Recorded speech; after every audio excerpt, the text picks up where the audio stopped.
Hello दोस्तों, आज की वीडियो में जानेंगे हल्दी घाटी का युद्ध कहाँ हुआ था और किसने किया था और किसने इस युद्ध में बलिदान दिया था। ऐसा भी माना जाता है हल्दी घाटी का युद्ध जहाँ हुआ था वहाँ आज भी पीली मिट्टी निकलती है, यानी कि हल्दी की तरह मिट्टी निकलती है। चलो दोस्तों, इस जानकारी के लिए वीडियो के अंत तक जरूर बने रहें और जो न्यू यूजर हैं प्लीज सब्सक्राइब कर दें। चलो वीडियो शुरू करते हैं। भारत की भूमि पर कई महान युद्ध हुए, जैसे तराइन, प्लासी, खानवा और पानीपत का युद्ध। एक ऐसा ही बहुचर्चित युद्ध था जिसे हल्दी घाटी का युद्ध कहा जाता है। ये केवल राजस्थान का ही नहीं बल्कि पूरे भारत के इतिहास का एक महत्वपूर्ण युद्ध था। महाराणा प्रताप ने अकबर की अधीनता कभी स्वीकार नहीं की, लेकिन राजस्थान के सभी राज्यों ने अकबर की अधीनता स्वीकार करी थी। महाराणा प्रताप एक पराक्रमी, साहसी और स्वाभिमानी राजा थे जिन्होंने कभी भी मेवाड़ का सर नहीं झुकने दिया। महाराणा प्रताप हमेशा से अकबर की आंख में खटकते थे। आज हम इस वीडियो में बात करेंगे कि हल्दी घाटी का युद्ध क्या था, कैसे महान योद्धा ने अपना जीवन मातृभूमि के लिए न्योछावर कर दिया था। चलो दोस्तों, आइए जान लेते हैं। हल्दी घाटी का युद्ध बादशाह अकबर और राजपूत राजा महाराणा प्रताप के बीच लड़ा गया था।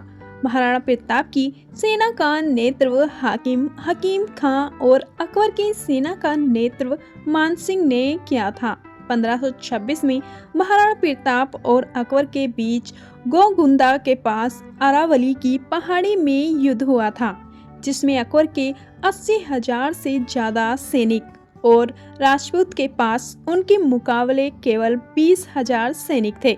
इस युद्ध एक खासियत यह भी थी कि इसमें सिर्फ राजपूतों ने ही नहीं बल्कि वनवासी, ब्राह्मण, वैश्य आदि ने भी इस महान युद्ध में अपना बलिदान दिया था। महाराणा प्रताप जाति धर्म से उठकर योग्यता को तरजीह देते थे। इसमें इतिहासकार अल बदाऊनी भी शामिल था। अल बदाऊनी ने महाराणा प्रताप के शौर्य और पराक्रम की जमकर तारीफ की। 18 जून 1526 को रोज की तरह महाराणा प्रताप अपने घोड़े चेतक पर निरीक्षण कर रहे थे और मोलेला गांव में मानसिंह ने डेरा डाला था। यह युद्ध करीब 3 घंटे तक चला। लड़ाई में अकबर की सेना ज्यादा होते हुए भी राजपूतों के सेना के सामने मुगलों की हालत खस्ता हो गई थी। राजपूतों की सेना आखिरी समय तक डटी रही। महाराणा प्रताप ने घायल होने के बावजूद भी अकबर के सामने समर्पण नहीं किया था।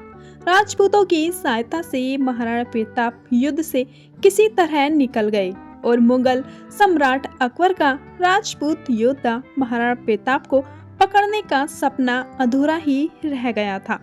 महाराणा प्रताप की सेना ने गुरिल्ला पद्धति से युद्ध करके अकबर की सेना में भगदड़ मचा दी।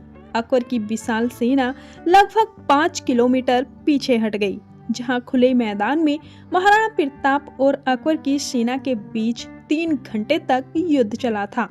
इस युद्ध में कम से कम 18,000 सैनिकों का खून बहा था। महाभारत के बाद हल्दी घाटी का युद्ध सबसे विनाशकारी युद्ध माना जाता है। कहा जाता है इससे पहले अकबर ने महाराणा प्रताप को 6 बार अपने अधीन होने का निमंत्रण भेजा था, लेकिन एक राजपूताना और पराक्रमी होने के कारण अधीनता कभी स्वीकार नहीं की। महाराणा प्रताप अपने घोड़े चेतक पर युद्ध भूमि में आए, जो बिजली की रफ्तार में तेज भागता हुआ था। अकबर की सेना का नेतृत्व मानसिंह कर रहे थे, जो हाथी लेकर सामने आए। हाथी की सूंड पर तलवार बंधी हुई थी। चेतक सीधा मानसिंह के हाथी के मस्तक पर चढ़ गया। उतरते वक्त चेतक का पैर हाथी के सूंड में बंधी तलवार से कट गया था। इस युद्ध के बाद जगह जगह खून ही खून बिखरा हुआ था, जिसने काफी लोगों को विचलित कर दिया। कहा जाता है कि महाराणा प्रताप ने युद्ध के दौरान अपने सीने पर लोहे, तांबा और पीतल से बना 72 किलो का कवच पहना था और साथ ही 81 किलो का भाला भी था। उनके कमर पर 2 तलवार बंधी हुई थी। यह भी कहा जाता है कि एक बार से ही घोड़े के टुकड़े कर देते थे। हल्दी घाटी के बाद मेवाड़, चित्तौड़, कुल्लमगढ़, उदयपुर, गोंगड़ा जैसे क्षेत्र अकबर के अधीन आ गए थे। राजपूतों की शक्ति कमजोर पड़ गई थी क्योंकि अधिकतर राजपूतों ने मुगलों की अधीनता स्वीकार कर ली थी। हल्दी घाटी के युद्ध के बाद भी पराक्रमी महाराणा प्रताप ने अधीनता स्वीकार नहीं की और राजपूतों को साथ लाने का प्रयास करते रहे। कई इतिहासकारों का मानना है कि यह युद्ध में न तो अकबर की जीत हुई थी, न ही महाराणा प्रताप की। हल्दी घाटी के युद्ध के बाद मुगलों का शासन काफी बढ़ गया था।